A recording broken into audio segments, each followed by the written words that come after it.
Je voudrais commencer par vous poser une question qui est, est-ce que vous savez comment on traverse une rivière infestée de crocodiles?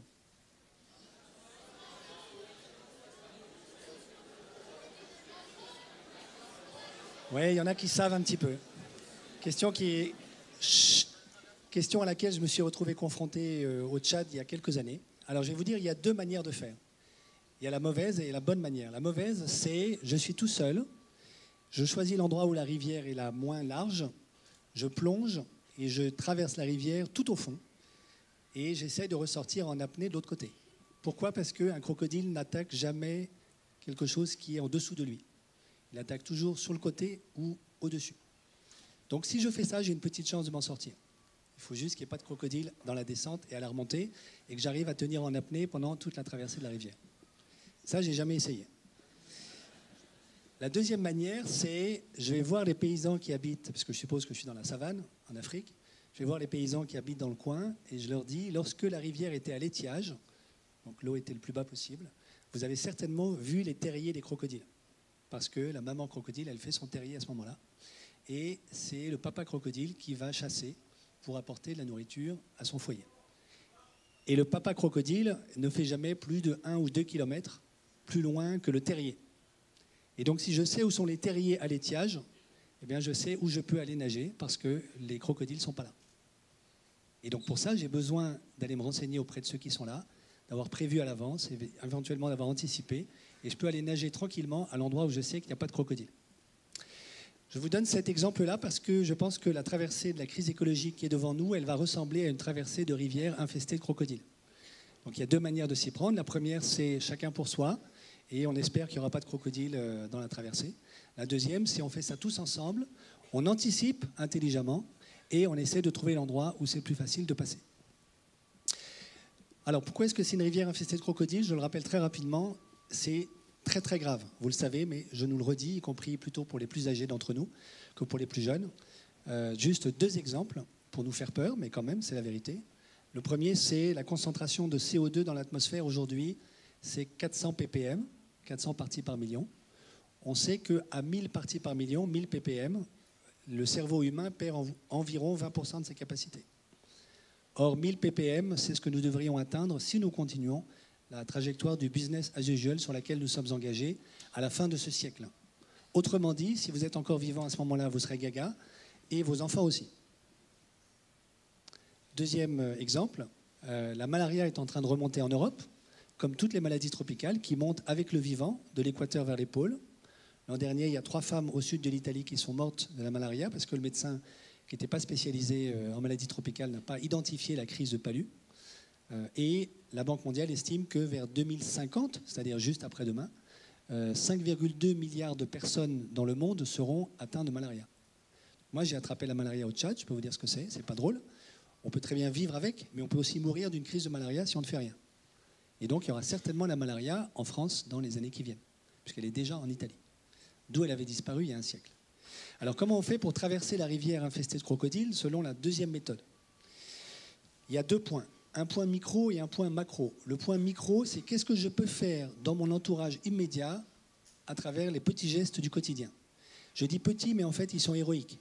Alors, vous connaissez quelques-unes de ces données. On en a déjà entendu parler ce matin. Il faut évidemment tout recycler, arrêter de tout jeter, apprendre un mode de vie sobre et heureux, la sobriété heureuse. Et ça, je suis sûr que c'est en partie ce que vous apprenez déjà à faire dans vos camps. Mais certainement, il faut aller encore plus loin que ce que nous avons tous déjà fait. Il faut arrêter de manger de la viande rouge. Pourquoi? Parce que pour 1 calorie de viande rouge, il faut 16 calories dépensées pour produire la vache que vous êtes en train de manger. Donc il faut arrêter de manger complètement la viande rouge, voir si on peut essayer de devenir végétarien le plus rapidement possible. Il ne faut plus prendre l'avion, ou le moins possible. Plus aucun avion pour les transports à l'intérieur du continent. Plus aucun avion pour les transports à l'intérieur du continent. Ça va bouleverser nos vies.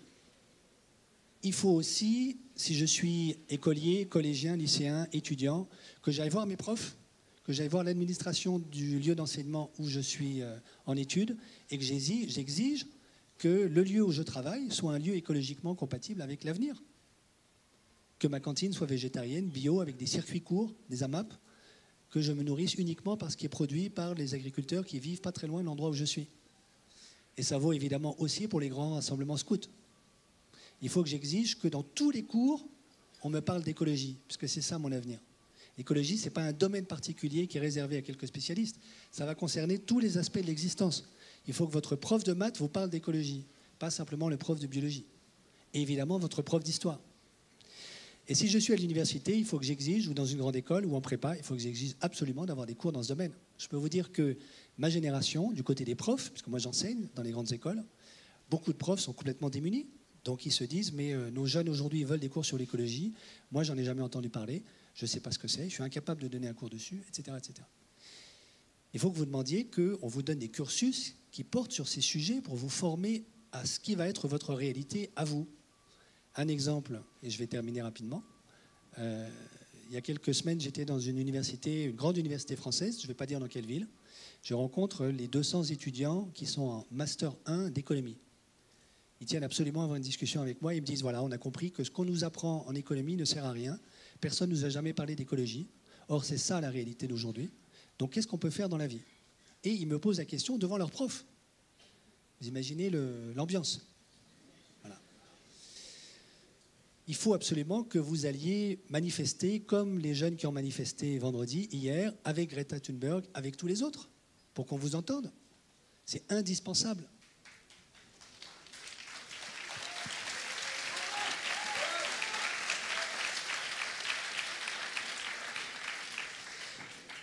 D'une certaine manière, vous êtes une génération historique. Si vous réussissez à faire la transition écologique, on parlera de vous dans les livres d'histoire à la fin du siècle, parce que vous serez une génération bien plus héroïque que celle qui a fait la révolution industrielle. Si nous échouons, on ne parlera pas de nous dans les livres d'histoire, parce que vos enfants auront d'autres problèmes à gérer que de se demander comment on a fait pour en arriver là. Ça, c'est le niveau micro. Il y a un niveau macro. Je voudrais insister là-dessus, parce qu'il est moins évident peut-être pour certains d'entre nous.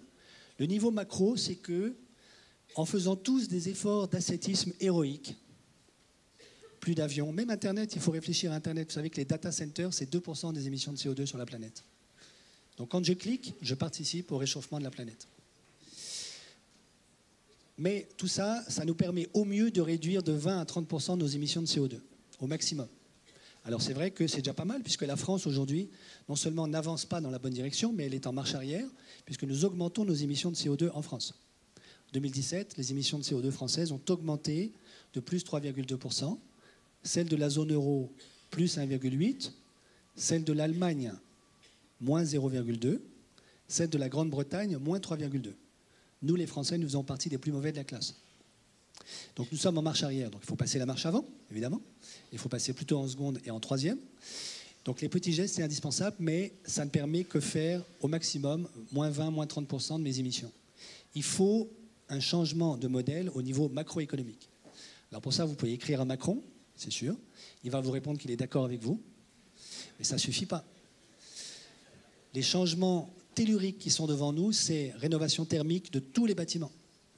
Il faut le faire parce que le neuf, on n'a pas assez de neuf en France.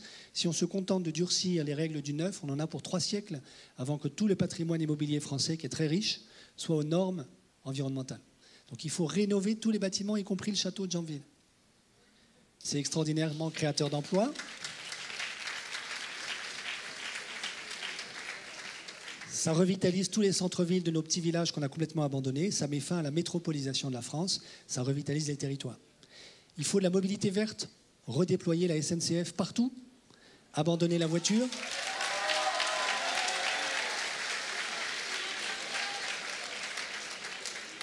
Et redéployer l'extraordinaire réseau ferré que nous avions en 1945 et que nous avons fait la bêtise d'arrêter, d'interrompre et de détricoter. Il faut verdir les processus industriels et agricoles. Il faut mettre fin à la PAC, qui est une énormité. Il faut faire de l'agroécologie partout. Partout, dans tout le territoire français. Vous voyez bien que ces décisions-là, elles sont telluriques. Et pour ça, de quoi a-t-on besoin? On a besoin, c'est mon expérience en tout cas, de leaders qui s'engagent dans les entreprises et dans la vie politique. Et pour ça, ce que vous apprenez, vous, comme scout et guide aujourd'hui dans les camps, ça vous forme aussi à ça. Ça ne suffira pas d'aller faire de la permaculture dans son petit jardin chez soi. Ça, c'est candide. Mais ça, c'est pas possible. Ça suffit pas. Ça fait juste moins 20% de nos émissions.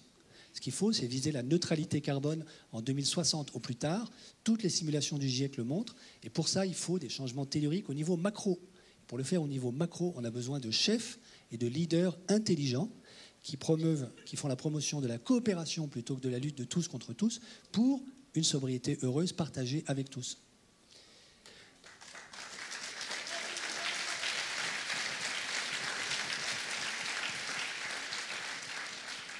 Et puis, 2 éléments pour finir. Un premier qui est peut-être les plus jeunes d'entre vous se disent mais moi, à mon âge, le petit gamin de 10 ans qui était là, il se dit qu'est-ce que je peux faire à mon niveau? Je crois que l'erreur, c'est de croire qu'il ne peut rien faire. Je vais vous donner un exemple. Quand j'étais au Tchad, je me suis occupé des enfants de la rue. Et j'ai beaucoup bourlingué dans la savane avec mes enfants de la rue. Et un soir, on est arrivé dans une case, dans un petit village. Ils n'avaient pas prévu de nous accueillir. Et ils nous ont mis dans la case où il y avait les réserves de nourriture. Des réserves de mil, de sorgho, de manioc. Et au moment de se coucher, j'ai dit aux enfants, mais écoutez, vous allez dormir, puis moi je vais vous surveiller, je vais vous garder, parce que c'est moi l'adulte, quoi. Et là, ils ont dit, non, t'as pas tout compris. En fait, comme c'est la case où il y a la nourriture, les rats viennent pendant la nuit. Donc les rats vont venir nous mordiller, parce qu'on va les gêner. Donc toi, tu vas dormir au milieu, et nous, on va t'entourer pour te protéger des rats qui vont venir pendant la nuit. Et là, j'ai compris quelque chose de fondamental, c'est que je croyais depuis le début que c'était moi qui les surveillais, qui les gardais, qui les faisait grandir, mais en fait, c'était eux qui étaient en train de m'éduquer. Donc vous, les plus jeunes, vous êtes en train d'éduquer la génération du dessus, la mienne, et celle d'avant.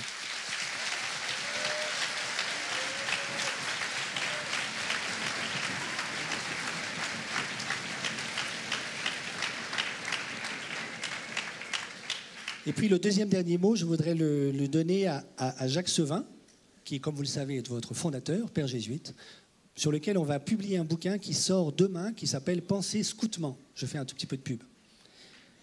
Dans ce livre, il y a marqué ceci, et je crois que c'est une bonne description de la manière dont le scout, demain, les scouts et guides vont pouvoir contribuer à la transition. Le scout est le campeur par excellence. Libre, toujours prêt à partir, indépendant des lieux et des biens matériels. Le camp fait vivre l'expérience de la pauvreté, moi j'ajouterais d'une sobriété heureuse, d'une économie de moyens, savoir se délester de l'inutile, prendre du recul face à une envahissante société financiarisée de consommation, découvrir que l'on a besoin des autres et que ça rend heureux. Dans ce temps privilégié que le camp scout, la spiritualité du sac à dos, celle du service et de la tente, que l'on déplace en campeur de Dieu, peuvent devenir autant de chemins joyeux de la rencontre de Jésus, le vivant.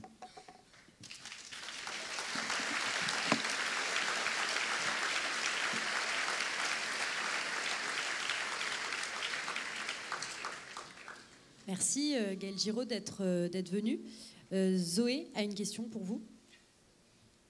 Je m'appelle Zoé. Si nous n'agissons pas, combien d'années nous reste-t-il avant que la situation soit irréversible? Et comment pouvons-nous nous y préparer, nous les jeunes? Alors, je réponds tout de suite. La situation, malheureusement, est déjà irréversible. Nous allons forcément prendre au moins plus 1 mètre de montée du niveau de la mer avant la fin du siècle, probablement 2 mètres, et ça va continuer d'augmenter au XXIe siècle, même si nous arrêtons demain matin toutes nos émissions de CO2 sur la planète. Donc il y a déjà des dégâts qui malheureusement sont irréversibles. La question n'est plus est-ce qu'on pourra traverser une rivière sans crocodile? On sait qu'il y aura des crocodiles. La question, c'est de la traverser intelligemment. Et on a 2 manières de le faire, comme je l'ai dit. Maintenant, combien de temps nous reste-t-il pour que ce ne soit pas trop grave? C'est très difficile à dire, il n'y a pas de réponse très claire, mais en tout cas, ce qui est manifeste dans tous les scénarios qui ont été construits par les scientifiques, c'est que c'est dans les 20 prochaines années que ça se joue, en particulier à cause de ce qu'on appelle la fonte du pergélisol, le permafrost en français, c'est-à-dire du sol qui est gelé en Sibérie et sous l'océan Arctique. Ce sol-là contient énormément de méthane. Si ce méthane est libéré dans l'atmosphère, c'est la survie de l'espèce humaine qui est en jeu.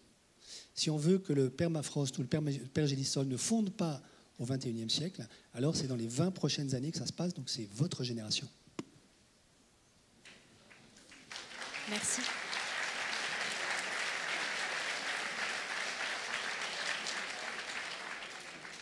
Merci. Alors, il nous reste pas beaucoup de temps, donc très rapidement. On a lu dans l'encyclique Laudato Si que le pape François appelle les associations catholiques à participer à l'éducation à l'écologie. En tant que mouvement de jeunesse catholique, forcément, on se sent interpellé. Et quelles seraient, selon vous, les composantes d'une telle éducation chez nous, les jeunes? Et jusqu'où aller? Alors je dirais qu'il n'y a pas de limite, parce que si on s'arrête, c'est qu'on a renoncé à ce défi absolument magnifique qui est devant nous, qui est de faire la transition écologique. Il me semble que, vous voyez comment ma génération fonctionne, elle a compris dans sa tête que c'est très grave et que c'est sérieux, mais elle ne l'a pas compris avec ses tripes et avec son corps. Elle ne le fait pas. Donc vous, les jeunes, c'est à vous de montrer à ma génération comment, corporellement, tous les jours, dans les gestes du quotidien, dans la coopération collective, on arrive à faire cette transition. En fait, vous avez à éduquer la génération d'avant. C'est l'exemple que j'ai donné sur la case. C'est ça votre boulot. Alors évidemment, vous vous formez en même temps. Et là-dessus, je rajouterai encore un mot, peut-être qui est important pour vous, qui est, vous avez aussi besoin quand même d'alliés dans la génération du dessus. Toute la génération du dessus n'a pas quand même tout faux, et tout seul, vous n'y arriverez pas. Donc, je sais qu'une partie d'entre vous est guettée, et je vois ça avec les étudiants avec lesquels je travaille, par une espèce de procès radical fait à ma génération et à la génération du dessus, qui est, vous nous laissez une planète inhabitable, une société grevée de dettes, où on n'aura pas de boulot et pas d'actifs. C'est la génération ninja, no income, no job, no asset.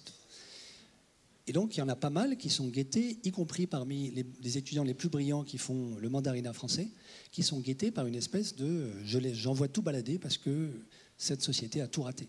Ça, c'est l'erreur, parce que ça va nous obliger à traverser la rivière infestée de crocodiles selon la première méthode, chacun pour soi. Donc, on a absolument besoin de coopérer entre nous, et vous avez besoin de chercher des alliés dans la génération du dessus pour pouvoir mener jusqu'au bout la transition.